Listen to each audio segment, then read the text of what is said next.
এই ফোনটা হচ্ছে Honor X8। এই ফোনটাতে সমস্যা হচ্ছে নেটওয়ার্ক আসতেছে না, মানে সিম লাগালে নো সার্ভিস আসে। এই সমস্যাটা দেখা দেয় মূলত এই ফোনটাতে ডিসপ্লে সমস্যা ছিল, ডিসপ্লে চেঞ্জ করার পরেই এই নো সার্ভিস সমস্যাটা দেখা দেয়। এখন কাস্টমারকে জিজ্ঞেস করার পর কাস্টমার বলতেছে আগে এই ধরনের সমস্যা ছিল না, ডিসপ্লে চেঞ্জ করার পরেই নাকি এই সমস্যা দেখা দিয়েছে। গতকালকে কাস্টমার আমার কাছে এই ফোনটা নিয়ে আসে ডিসপ্লে চেঞ্জ করার জন্য। ডিসপ্লে একেবারে টোটালি ভাঙা ছিল, কিছুই দেখা যাচ্ছিল না। পরবর্তীতে কাস্টমারের সাথে আমি ডিল করে ফোনের ডিসপ্লেটা লাগিয়ে দেই খুব সুন্দরভাবে। ডিসপ্লে লাগিয়ে যখনই কাস্টমারের হাতে ফোনটা দিব, কাস্টমার বলতেছে আমার নেটওয়ার্ক তো আসতেছে না। পরবর্তীতে কাস্টমারের হাত থেকে ফোনটা নিয়ে আমি চেক করে দেখলাম আসলেই তো ফোনটাতে নেটওয়ার্ক নাই। সো কাস্টমারকে আমি বললাম আমি তো আপনার ফোনের ডিসপ্লে চেঞ্জ করছি, নেটওয়ার্ক হয়তো আগে থেকে সমস্যা ছিল। কাস্টমার আমাকে বলতেছে আগে থেকে কোনো সমস্যা ছিল না, আমার আগে নেটওয়ার্ক ভালো ছিল, আপনি যেভাবে হোক আমার নেটওয়ার্কটা এনে দেন। আমি তাকে বললাম দেখেন আপনি আছাড় দেওয়ার কারণে যেরকম ডিসপ্লে চলে গিয়েছে, আছাড় দেওয়ার কারণে নেটওয়ার্কেও তো সমস্যা হইতে পারে। উনি আমাকে বলতেছে আমার নেটওয়ার্কে আমি একটু আগে কথা বলছি, ডিসপ্লে যাওয়ার পরেও আমি কথা বলছি। সো যেহেতু আমাকে কাস্টমার বলতেছে ডিসপ্লে যাওয়ার পরেও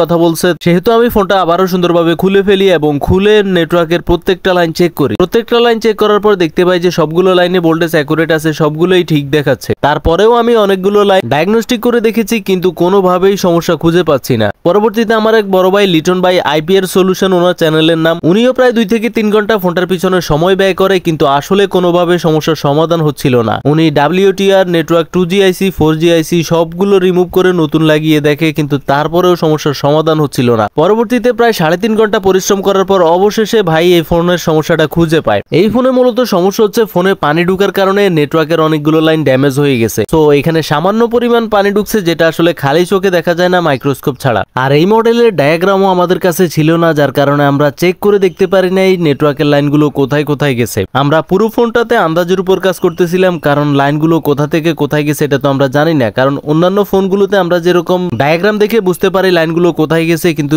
এই ফোনটার ক্ষেত্রে যেহেতু আমরা ডায়াগ্রাম পাচ্ছিলাম না, সেহেতু আমরা যখন পূর্ববর্তীতে অনেকগুলো ফোনের কাজ করেছি এবং সেগুলোর আইডিয়া আছে আমাদের, সেক্ষেত্রে আমরা নেটওয়ার্কের লাইনটাকে ভালোভাবে চিনি এবং কোথায় কোথায় লাইনটা যেতে পারে সেই হিসেব করে আন্দাজের উপর কাজ করতেছিলাম। মূলত সমস্যা হচ্ছে এই ফোনের যে সাব PCB মানে লজিক বলি আমরা, এই লজিকের মধ্যে নেটওয়ার্কের যে লাইন রয়েছে এই লাইনের মধ্যে ছোট্ট একটি রেজিস্টর থাকে 100K রেজিস্টর। এখন যখন মাইক্রোস্কোপে জুমিং করে দেখার পর দেখতে পাই যে একদম নিচে সাব PCBতে ছোট্ট একটি রেজিস্টরের এক সাইড জাং ধরে গেছে, মানে লাইনটা ড্যামেজ হয়ে গেছে। এই কারণেই সম্ভবত নেটওয়ার্ক আসতেছিল না। এখন কাস্টমারকে আমি যখন বললাম ভাই আপনার এখানে তো নেটওয়ার্কের লাইনগুলো ড্যামেজ দেখা যাচ্ছে, এখন আপনি বলতেছেন আগে নেটওয়ার্ক আসতো। এখন যেহেতু উনি বলতেছে আগে নেটওয়ার্ক আসতো, বুঝলাম ফোনটা খোলার কারণে সমস্যা হইতে পারে, কিন্তু লজিক তো আমি ধরিও নাই বা লজিক খোলার কোনো কারণও নাই। শুধুমাত্র ডিসপ্লেটা খুলে আমি উপর থেকে রেবনটা খুলে ডিসপ্লেটা লাগিয়ে দিয়েছি, তারপরেই নাকি নো সার্ভিস দেখা দিছে। এখন আমার যতটুকু মনে হচ্ছে নেটওয়ার্কের সমস্যা আগে থেকেই ছিল। হয়তো কাস্টমার আমার সাথে মিথ্যা কথা বলতেছে, আর না হলে পানিতে পড়ার কারণে লাইন ড্যামেজ হয়েছিল, হয়তো খোলার কারণে নেটওয়ার্ক ছেড়ে দিছে। পরবর্তীতে এখানে একটা 100K রেজিস্টর লাগানোর পরে নেটওয়ার্ক ফুললি চলে আসে।